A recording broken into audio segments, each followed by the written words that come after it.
So we're getting started this week on game studies, games in culture. So understanding what games, how games influence our our very existence and in different cultures. Oh, so the focus, what is the real focus of game study? Now, the thing is, if you look at this diagram, there is the game and there's the player. Now, the player is very much part of how you perceive the world around you. The last time we spoke, the last explanation I've given you, you got to understand the aspects of research. I mean, you have to understand things like postmodern theories, and you got to understand things like realities, different realities. You got to understand structuralism, post-structuralism, because if you do some revision on art and design history, then you can see how culture has a huge influence to design. So the game is a form of design that you decide to put it as a package, a design of a specific, I would say, journey, a specific challenge. So how would you make sense, and how do we make sense of the world is pretty much based on how we see things. If you see life as a challenge, then you are challenging the structure. But very often the structure exists today everywhere, right? There are rules everywhere. So structure is part of our existence today. Culture is a structure. Your culture has got many rules. But then we as young people, I'm saying I'm a young person too, but I would like to challenge this. I have always challenged my parents and my grandparents. I said, well, it's never really that. You all tend to be stuck in your old belief, but it's never really that. So that game, that circle, the game circle over here, it's really about, hang on now, let me just choose an ink. So this here is really about the world around you. It's the world that you create. When you create this world, how did you create this world? You create this world by challenging the structure. So by challenging something. Was it the quote by EA Games, challenge everything?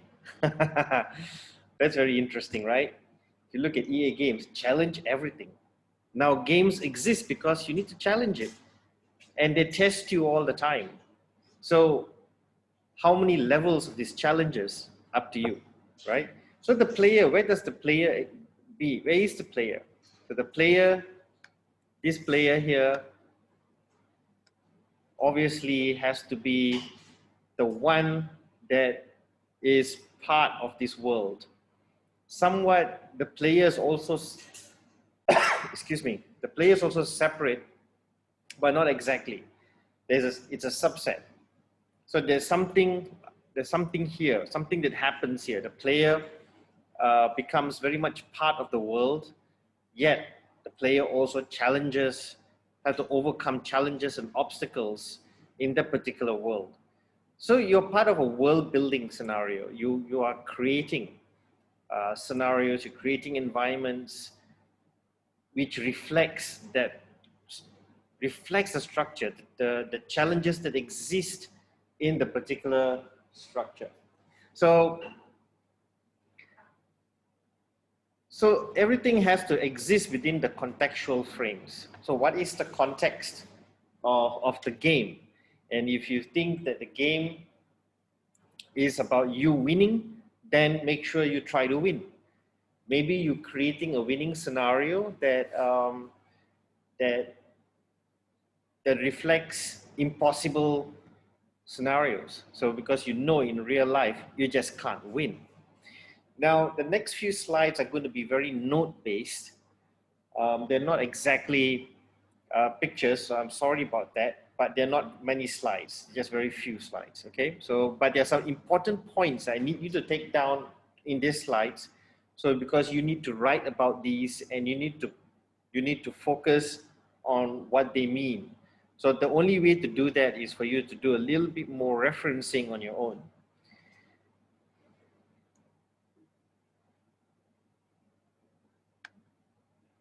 Okay.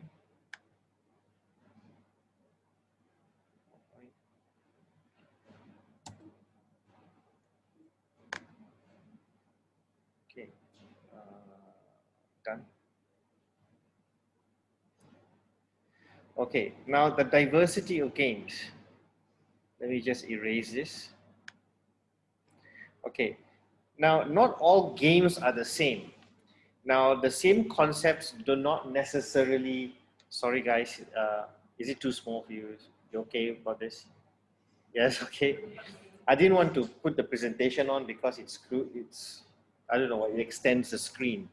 Now, not all games are the same, okay? Not all games are the same. Now, the same concepts don't fit everything. There are many different concepts. Like I said, what is the world to you? What is the world to all of us? You know, and look at different examples. That's the reason why last week I showed some little bits and pieces from game boards on common game boards, snakes and ladders, whatever. There's so many kinds, right? So whether they're historical or not, you need to look at these examples, and it's good exercise for you to understand why these examples exist and where did the idea of snakes and ladders come from. Have you done some historical research on this? Where did checkers come from? Where did chess come from? And why did they exist? What was there during that time? Were board games the computer games of the ancient days? So you got to ask yourself this question: why must games exist in a culture? So Dungeons and Dragons, role-playing games, why are they so complicated? Why are they so complex? Solitaire, card games. Why card games become so important in social interaction? What makes card games so special? When you see people playing poker or gin, they say poker face and they say all these kind of things, or they just games of trading card games. What makes those things so challenging? So you've got to put that in a critical head and start to investigate what are the differences and what kind of world these games were created in, why and when, So understanding the history and the chronology of where games come from is to understand the culture too. Because if you look at it, the historical art and design movements, or you look at the history of humans, or the history of civilization, every civilization, everything that has changed in every country at any point of time has gone through a major transition, a major transformation, a major change. Um, there will be governments may have changed. There will be a revolution, or there may be a new invention that has changed everything, pop culture, whatever, right? So something has happened, and during that time, and that may have influenced, how people see the world. So it's important for you to understand diversity. Yeah. So there's not much academic study about games, but I will recommend you a site where you can where you can read more about game studies. This site is a journal. It has legitimate ISSN referencing, and you could actually cite these journals in your research paper if you feel like writing more about games. So they have some strong studies about game mechanics and the works. Okay, so game research have a lot of things now, especially now. There's so much more about game research that can be studied and written about compared to like just 5 years ago or 10 years ago, because games are continuously developing so fast. Yeah. So now game studies is actually an emerging discipline. It's an emerging discipline. So it is actually a central subject in many different areas. So don't be surprised. There are game designers who are not designers per se. They're not even in the field of art and design. They are game designers who are probably business people. They're probably engineers. Some of them are probably media communications people. Um, some are totally in different disciplines. But how did these people, what makes it, what is the difference between you and them? Why you studying about games and why those people end up creating games? So you got to ask this question, do some investigation. What made them want to create this game? Some people just want to create the games because they just want to make money. Probably they just want to, there's so many clone games, right? For example, Battle Royale, like Battle Royale games, there's so many different versions of it because they just want to innovate and they just want to they want to get as many people to buy it and play it. So by the time that happens, they would have earned, it's all about the profit. But some people were not just thinking about that. They're also thinking about building a platform, creating a platform so they can just continuously have different versions of it from time to time. So games, they have strong, people who design games have strong backgrounds in their own specific fields. But it's very interesting to see that how they understand games according to their discipline. Right? That's worth investigating as well. Now, I mentioned before that there's some interesting journals that you can refer to. There's two school of thought. Okay, one is ludology. The last slides, the last time I showed you, this ludology is actually about modern game studies, but also ludology means play. Ludology does not need a story-driven background in order to make the game interesting. Ludology depends on a set of challenges, or some kind of challenge to the rules. So ludology has games, you have rules, and then someone plays the game, and kind of like Candy Crush, kind of like Tetris, those kind of things.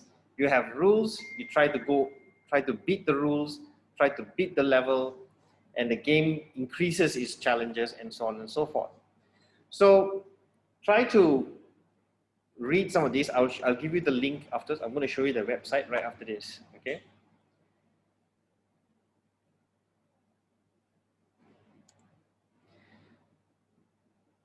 Now, hang on.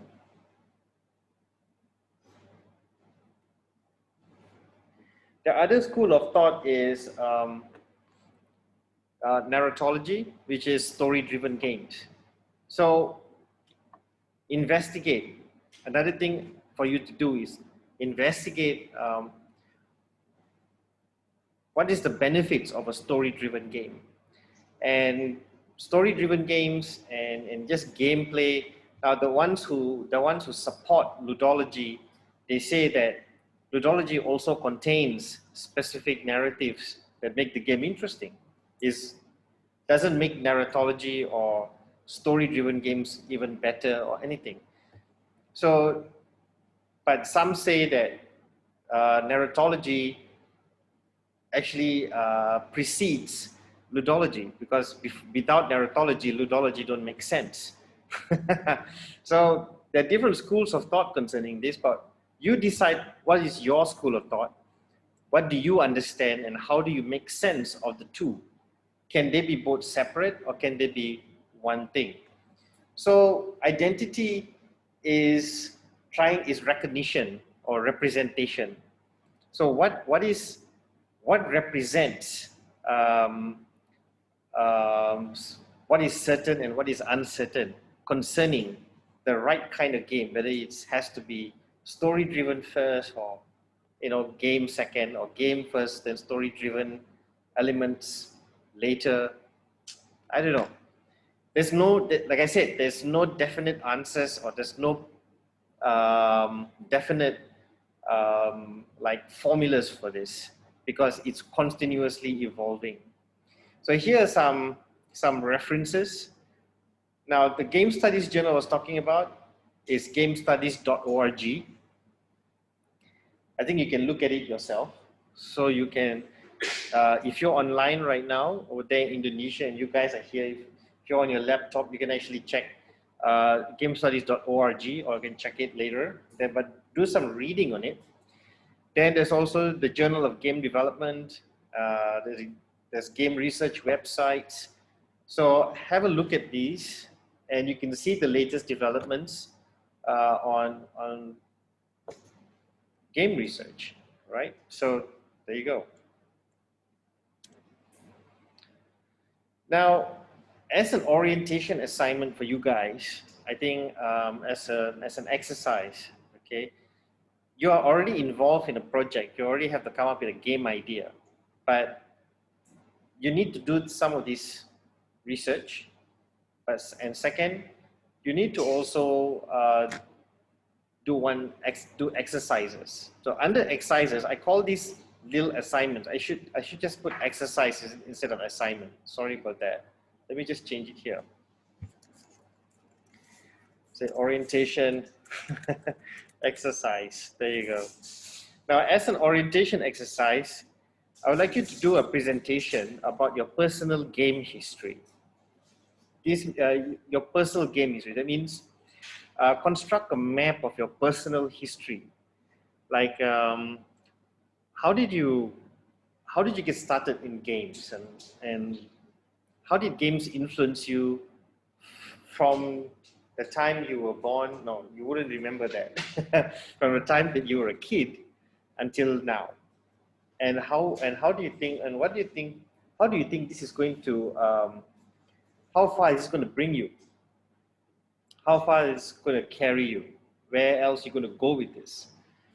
That's projection. But a personal game history is more focused on a chronology of how the game has influenced you. Now, I could share what the previous batch did on this, but I would like you to do it yourself, actually. Simple. For example, let's say if I was, I started off playing, I started off playing Star Wars role-playing games. I started off, when it comes to games, that's what I do. When I was a kid, I played in the park a lot. So we used to do a lot of role-playing games with my friends. Cops and robbers, cowboys, Indians, play a game of tag. You know, you run over there, you tag the guy, and then he becomes the guy who has to go and tag the others. So there's so many different versions of games you played as a kid. But to me, playing with others really mattered. So you see how I'm telling you this story? Playing with other people was really important for me. I played games with my brother. I played games with my friends, my neighbors, the neighbor kids. But then there's always, then I was a kid, right? There's this girl, okay, who lives across my house, across the park. She always comes and interferes with us. So it became, it's so weird. Whenever she always comes and interferes, she'll come there and I want to play.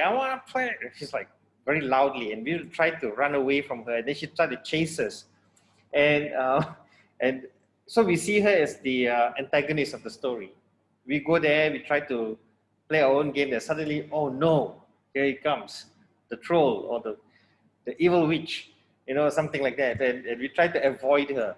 And, and, and then eventually, right, we started playing hide and seek with her. So we just try to make sure that she doesn't find us. So, so somehow playing games like that, a lot of social influences. You know, when we were children, how did it make us enjoy games? And these are purposeful because it became very much for children. Games are as important as how things are important to adults. For them, the way they understand the world, the way they see the world is very different. But eventually you grow up. So when you're in your teens, what kind of games do you play then? And why? Now in Jane McGonigal's book, Reality is Broken, she did say, after much observation, that a lot of the times, reality cannot provide what we really want. So adults cannot, adults want achievements. We want achievement. Teenagers want to achieve things that make them feel good about themselves. But very often they can't. I used to be very nerdy in school, so I didn't really have a girlfriend. I couldn't. Even if I did, I sucked at it. And it was very embarrassing. So I can't, there's no possible, but at that time when I was a teen, there was no elaborate computer game, but the computers were pretty new at that time.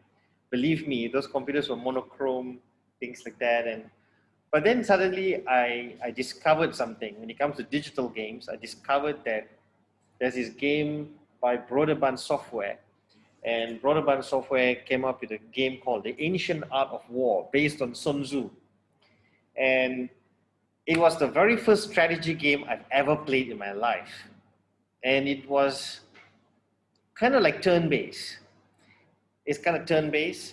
And the graphics, if you go online and you Google Broderbund Software or The Ancient Art of War game, something like that, you know, you might see, you can do that in YouTube, and then you might just see something like monochrome kind of basic game. Yeah, that's the one that I played. So that it was so enjoyable. I fell in love instantly, and I started becoming conqueror. I won battles there. In school, I was a nerd. I was like a loser. I thought myself, oh, here's the pimple marked guy, and I couldn't get a girlfriend. And I'm not very popular like those guys over there. But when it comes to playing a strategy game, I was excellent. Wow, I could beat the computer playing a war game. That gave me a good feeling. It made me feel good about myself. It gave me confidence. So for a teenager, how games influence their life, it's very important. It's not something that, you know, adults at that time think, they're just kids, they're just playing games. They don't take it seriously. But actually, right, they should have. Because it is as important as how certain things are important to the adults. Same thing. If money is important to adults, games are as important to teenagers. So we cannot ignore this. There is something about those games that is connecting with young people. So understanding culture is very important. Then you grow up, you become a young adult, and then you're at university. What happened then? So you have to have a chronology, you have to have a narrative. You know, it's like you're charting your map of how games have influenced yourself. So do this personal game history. You can map it out any way you like. You can create an infographic, or you can create a video clip. I don't know how you want to do it, but do it a nice way, and that way I could understand your game culture for yourself as an individual. Not say game culture, I understand you as an individual in this game, because you have to understand, Understanding you as an individual is to understand where you are at in this world.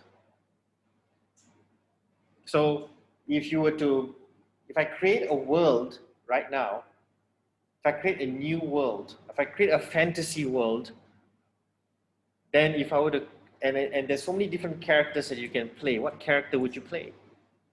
So, like games like Skyrim, games like RPG games, why did you choose those characters? I tend to always choose the mage or the magician, the wizard, because I've got powers coming out of my fingers. You know why? Because that is what I want in real life. Some guys like to choose characters with huge guns and bombs and whatever, because that's exactly what they want. They're the things that they cannot achieve in real life, but is mirrored in the game. So what kind of world are you in? So this personal game history can shed a lot of light, can actually tell your story. You know, where are you going with this, and how this is working for you. Game studies is not just about, hey, I'm just going to study about games, and this is a game. There you go, finished, done. Now back to real life. Oh, you're so wrong. Game studies is studying about your world. Game studies is studying about the stage. It's studying about reality. It's studying about different realities. Game studies is actually a very important subject. And I wish a lot of student in new media takes this module, or they just pop into this one. And because you know why? Because I bet all your other peers, they are gamers. They're always playing games. And they're not just playing games on a computer screen. They're playing games with life. They're playing games with relationships. They're playing games with in their projects. They're playing little mind games. The politicians should take game studies. You know why? Because they play games every single day. They're not even telling the truth. Yeah. Good question. I don't know. Is any mic here? Anyway, when we get arrested for this, but yeah, but that's what it is. So you got to have an open mind and try to expand your thinking about this. So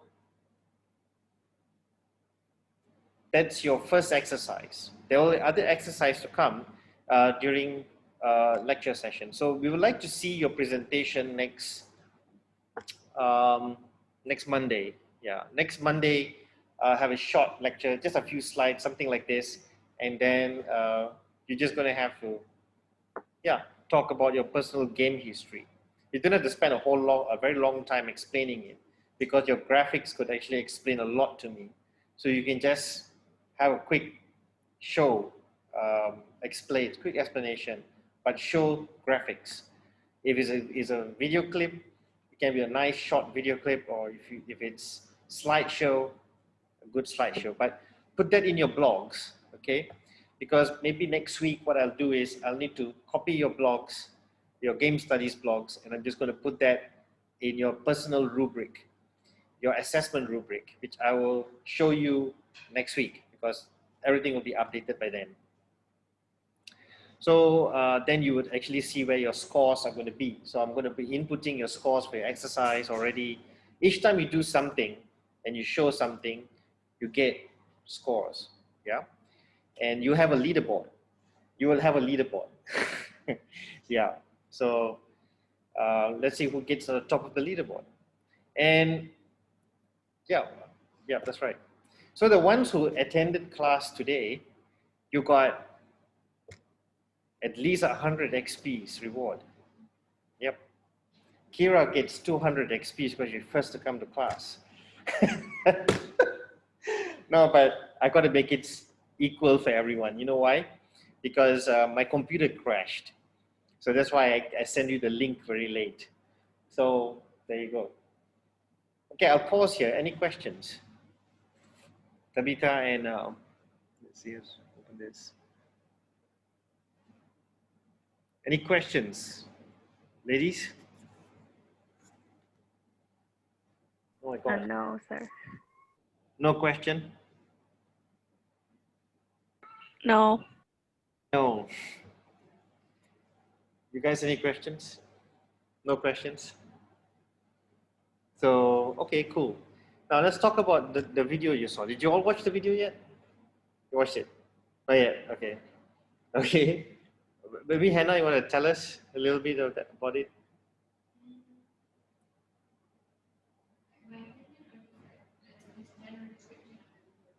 Well, kind of what did you understand from it, and what was the interesting part? Any interesting parts about the video that caught your attention?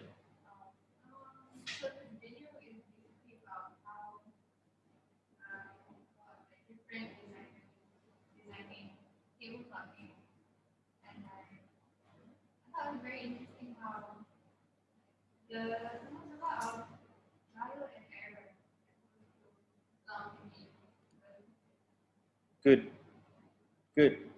Trial and error, yeah. Mm.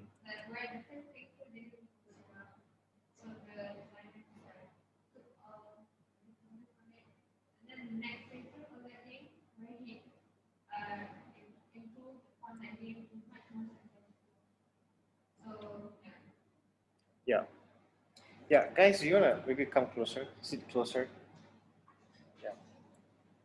No, come closer so I could hear you better.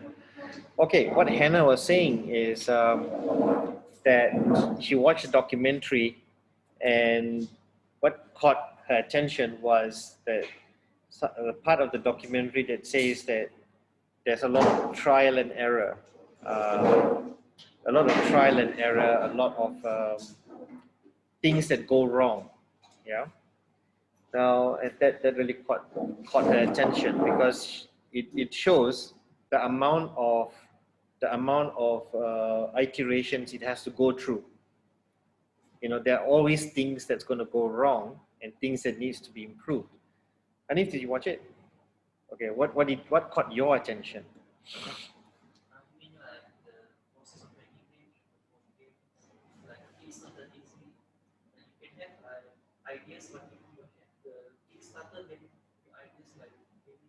Kickstarter as in the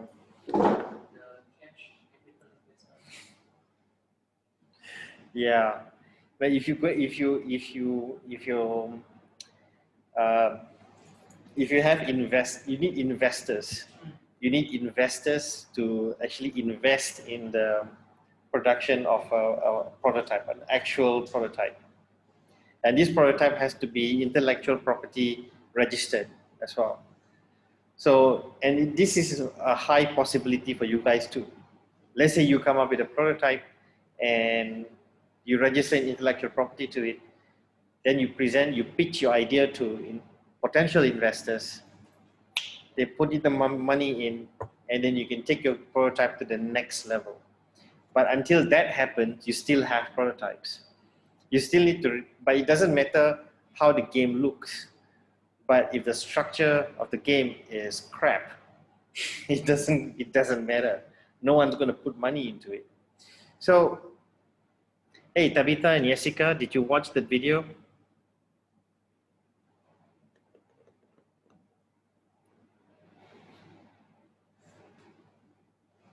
Tabitha and Jessica, did you watch that video? Not yet. Okay, never mind. If you haven't watched it yet, then I would really encourage you to watch it. I'm not sure if there's subtitles. What are subtitles? Not yet. There's a way to add subtitles in there, you know, in Facebook video. I was determined to make that happen, but I need to do a lot of correction at the same time. So I'm like, but try to see if you could. I think it's easy to understand. So just watch it, and I'm sure you'll get the idea. Now, I'm going to share another video as well. Also a video that I downloaded, and yeah, there's also a really good YouTube site which I will also share. And it talks about a game history as well.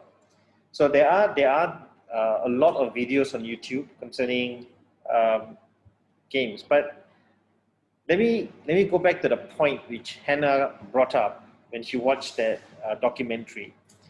Now, the important thing, one of the core aspects you will notice in a documentary, right? You guys notice the process of creating it.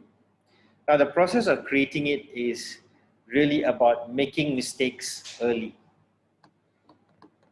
Now, last semester, there were two scenarios. In the semester, the game studies, the previous semester also had another scenario. Now, the scenarios is like this. The group that was most successful will definitely get an A+. Starts off designing the game very early stage. They start to create a rough outline which is playable. For example, you take a piece of paper, you just like draw the outlines and things like that, and then you can actually have, if it needs a dice, then just play with each other. Just go back home. If it depends on, go to your friends in cafe having a coffee or something. Just unfold the paper. Hey guys, let's try this out. I just want to test this little outline here. It's very rough. You just did it with a pen, and they played. Hey, this is very interesting. What about this? What about this? And then as they are talking and something like that, you either have a handphone, you're recording it, or you just, oh really? You take some digital notes or something. Oh, okay, all right, some important points. So you get feedback from people who are playing your outline. So the group that's most successful start off that way. And I would strongly encourage you guys to get started this way. No need to do anything elaborate. And I'm frozen. I look disgusting. Oh my gosh. Okay. So start off this way and get going with that. And you have to maintain a schedule in playing. You got to play every week. Playing, in this module, playing is an assignment. I'm serious. I'm serious. If your parents say, what are you doing? I'm playing. No, it's an assignment. Just tell them it's an assignment. You must play.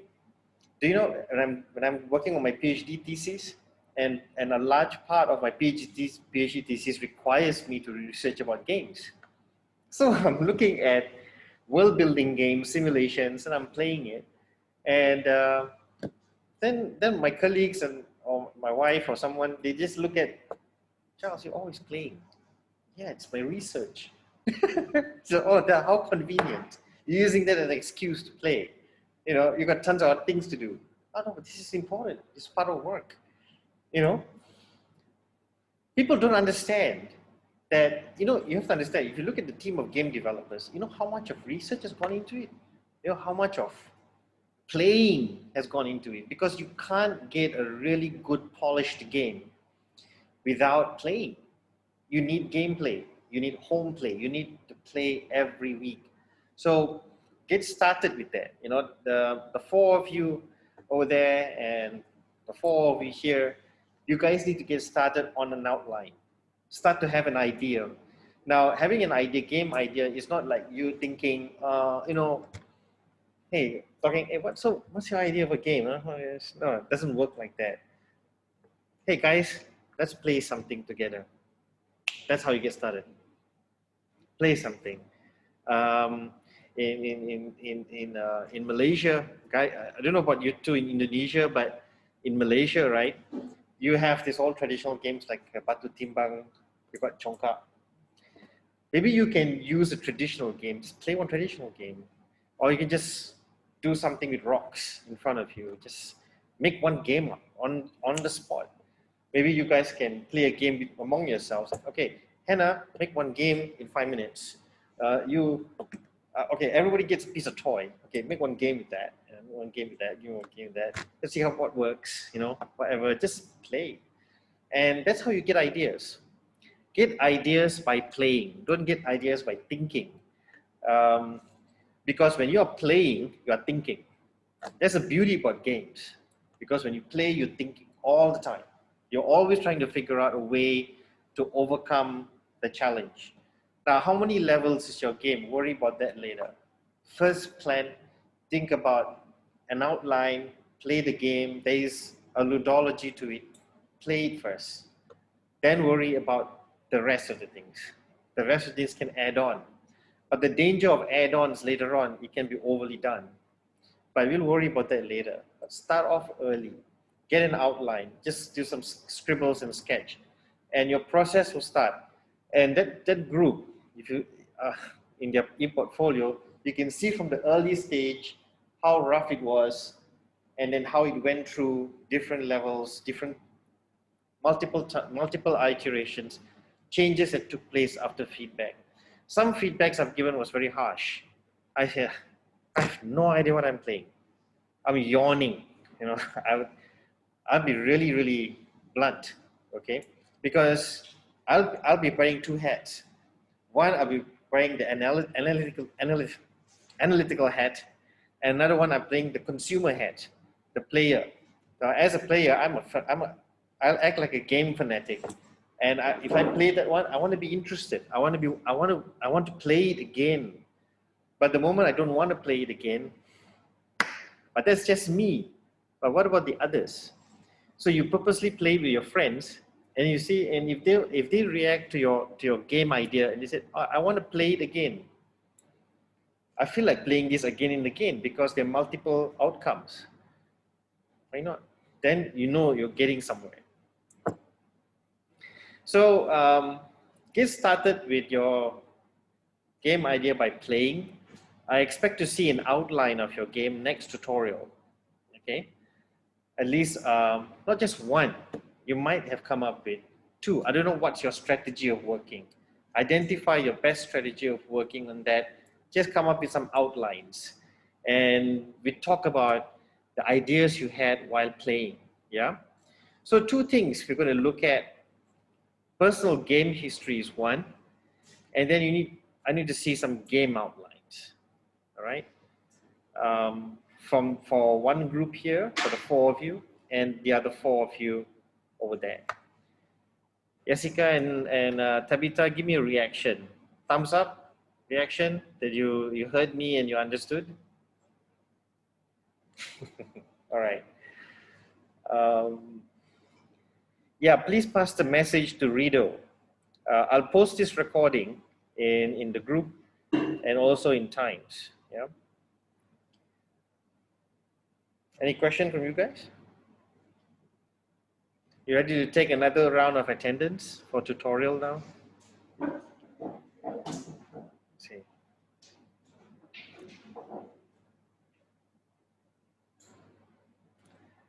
Going to share screen again.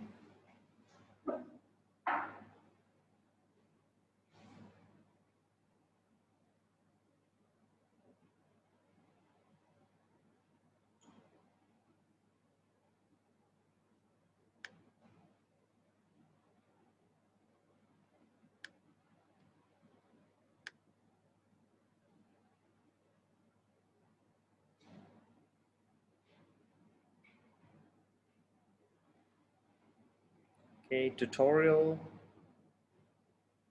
Oh, I forgot to. Okay, never mind. Start. Okay.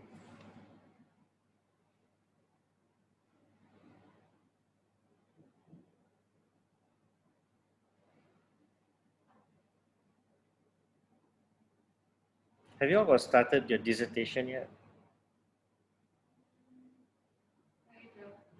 Okay. If you need any guidance, you let me know. You can do a two-in-one thing. I mean, for them, you can kind of connect it to your. You're doing this as an extension, yeah? Okay.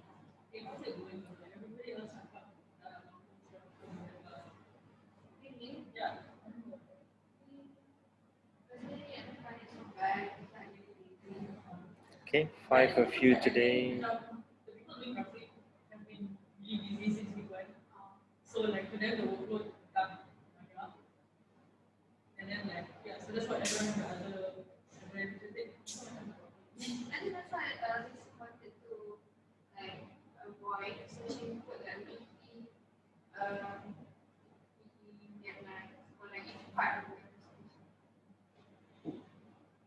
Okay, so if all of you have taken attendance, last call for this now is Q&A time and discussion.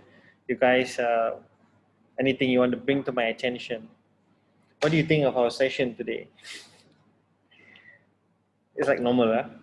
Yeah, you reckon? Yeah, it's pretty normal. Thanks for understanding and thanks for your patience. And the two of you over there, thank you for your patience. I wish you guys are here. Hopefully, if you're able to, thank you for that thumbs up. If you're able to come by to Malaysia, let me know.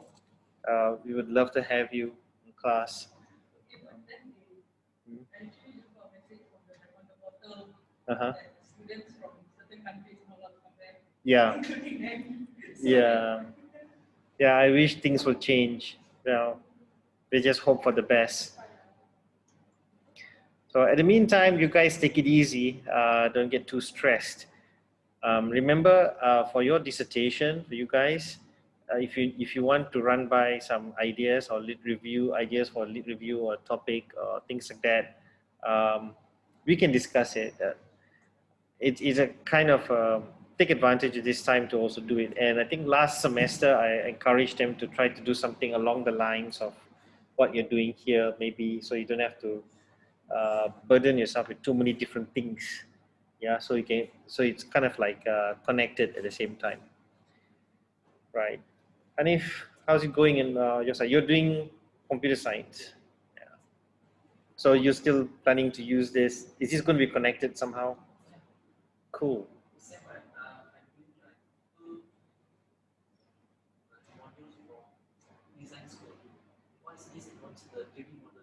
Oh, cool. 3D modeling as well. Mm. Fascinating. Fascinating. Can't wait to see what you're coming up with. Good. So I think that's it for today. Tabitha and Jessica, thanks for joining us. Um, yeah, good job. Thank you very much. So keep in touch. Yeah, we'll meet each other. We'll meet you guys. You're welcome, Tabitha. We'll meet each other. We'll meet all of us together again online this Friday. Yeah. So this Friday we're not meeting face to face, but we're meeting online because we can actually this Friday, since it's practical, we can actually talk about the outline. So like between now and then, you can also talk about outlining or gameplay ideas. Then we can discuss that on the tabletop simulator. So you can actually draw those outlines there. That'll be fantastic. In fact, tabletop simulator, you can actually draw it out there, and actually you can literally play. So we can't always mess around all the time because that takes too much time wastage, but we just try to maybe legitimately play something there and give it a shot. So you got manual playing, and you got digital playing. That's awesome, right? So yeah, okay. Take care, guys. I'm going to end the meeting now. Have a good day. Bye. Ending the meeting now. Bye, sir. Bye bye. Take care. Stay safe. Bye. You too, sir.